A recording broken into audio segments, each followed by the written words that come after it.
Good evening po. Welcome back po sa Billy Pascual AutoCAD and Autodesk Revit tutorial.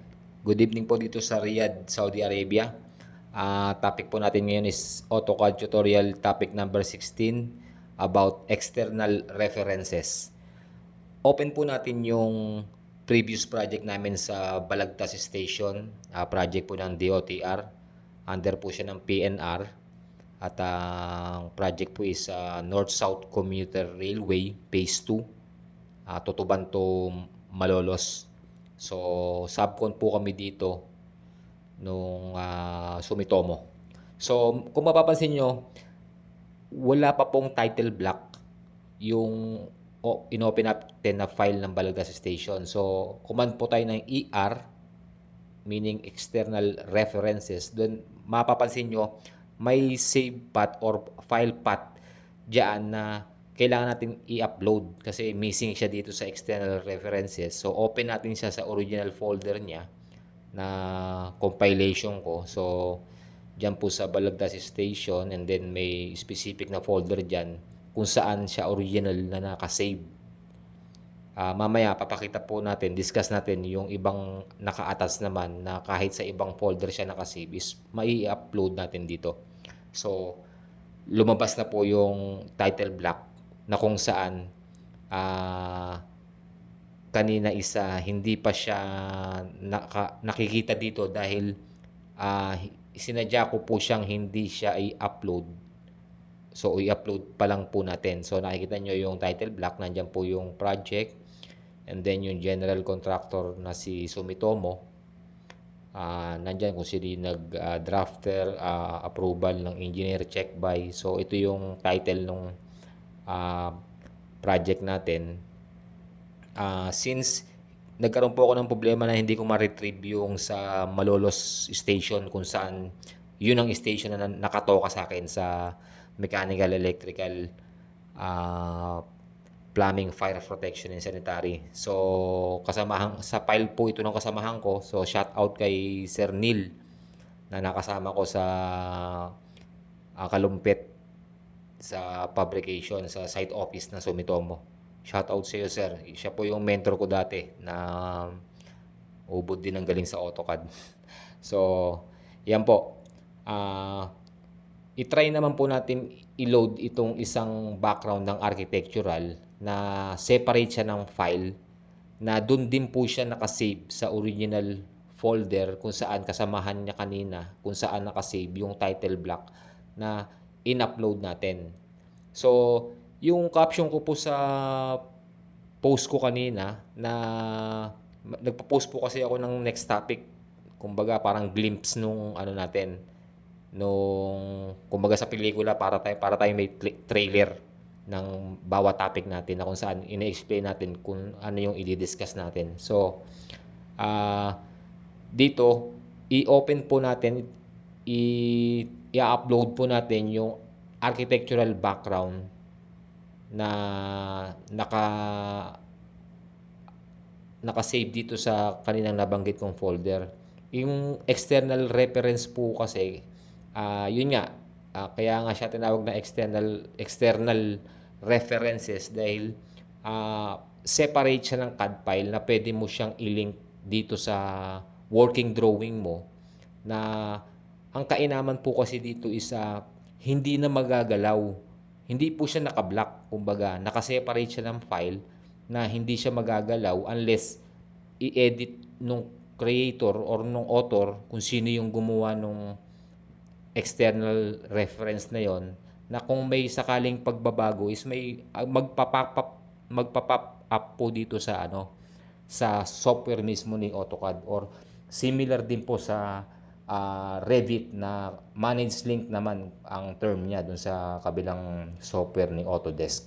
So dito na-upload na po natin yung background ng architectural. Kung mapapansin niyo po sa properties is nandiyan po yung unit kung saan nag-origin or nag-originated yung background ng file, na syempre dapat magtutugma yung units na ginamit, meters or millimeters yung unit nung origin na pinanggalingan kumbaga. So dito, yung nakalagay po kasi na grid dyan is grid bubble is maliit. Mas maliit siya sa standard kasi isinit po yan ng drafter na kung sakali mang magbago siya ng scale sa viewport, kailangan kasi pati ultimo grid bubble is sasabay siya dun sa scale na para kapag nag-arrange yung mga drafter or AutoCAD operator, pagdating dito sa sheet layout is magiging uniform yung grid bubble mo. Yun ang napaka ah, detalye din kumbaga. Ah, Meron pa po tayong isang i-upload dito. Kung mapapansin nyo, may grid nga siya. So dito, pinopokus po natin dito yung pinaka-origin nung base, reference base natin. Kumbaga, reference base point. So nandyan sa X and Y axis yung pinaka center niya. Maglalagay ako ng center mark dyan. Kasi meron po kasing sinusunod na tinatawag na global coordinates na kung saan nakaayon yung pagkaka-orientation ng building as per sa global coordinates. Para sa mga nag-aaral ng engineering, usually sa geodetic engineer or sa survey engineer or kahit ano pang engineering, alam nila yung term na to about sa coordinates. Ito yung puntos po ng mismong puntos ng lupa. Kahit sa Google Map po, kung mapapansin nyo, may mga northing easting. Meaning, yun po yung paglulocate ng isang location as per sa global coordinates. So, yun po yung explanation natin doon. So, dito, naglagay po tayo ng center mark para ma-locate natin yung pinaka-reference point. Yun yung tamang term doon, reference point. So, upload po tayo ng panibago, yung pinaka-grid niya na originally kasama din po dito sa collaboration ng external reference na to. Nagkahiwa-hiwalay lang. Pero dito naman, itatry po natin or ipapakita ko po sa inyo na kahit hindi siya magkasama sa folder, ito sa desktop po natin kukunin. Sinadya ko po ito para malaman ko at malaman din, malaman nila ng mga viewers pala. Ako pala alam ko na. Sorry. So yun sa mga viewers na kahit magkaibang folder sila, is mai-upload natin dito para mag-collaborate lahat ng mga naka-upload dito sa isang file na to. So, syempre, pero pag transfer mo na to halimbawa sa submittal, syempre kailangan dapat, halimbawa sa consultant, kailangan yung submission is nakasama dapat itong mga XREF na to para pagka inopen naman ng CAD operator ng consultant isa walang mawawalang file doon sa mga naka-attach sa external references. So dito po, pinapakita natin na i-upload na natin yung separate na external references para sa grid. So, inayos ko lang po kasi hindi kasi nagtutugma kanina yung units naka meters po kasi yung units ng grid kanina. So inayos pa natin para magtugma siya sa millimeters na unit na ginamit dito sa mismong file kung saan natin ine-explain yung tutorial na external references. So dito po, as per sa nabanggit ko kanina, meron tayong reference point na sinusunod yung coordinates ng X and Y axis or northing easting para at least magkaroon po kayo ng idea tungkol dun sa global coordinates na tinatawag. Pagka kasi sa mga malakihang project na or kahit di naman sa malakihan, sa medium ganun or mid na project, talagang gamit po itong mga reference point na sinasabi ko. So example po dito, makikita nyo, mag-LI enter po tayo, makikita po natin dyan na nakasaad dyan yung detalye ng X and Y axis or easting, northing. So yung Z kasi sa elevation po yun eh. So wag mo muna natin siyang intindihin sa ngayon. Mag-focus muna tayo dun sa X and Y para ma-locate natin yung reference point na tinatawag natin na diniscuss ko kanina. Ito nga yung magsasalubong yung X and Y axis para ma-locate natin tong reference point natin or base point, reference point. So yan, na-upload na po natin yung mga common or mga requirement para actually may kulang pa nga po dito yung structural framing ng concourse level na to. So hindi na po natin siya idinagdag para maipaliwanag po natin ng maayos sa mga viewers, lalo na po sa mga baguhan, kung ano yung kahalagahan na matutunan nila yung external references. Kasi kapag nasabak na sila sa trabaho at pag-open nila ng file, sasabihin nila bakit may parang missing or nawawalang wala siyang background or wala siyang title block. Hindi niya alam ngayon kung saan niya hahagilapin yun.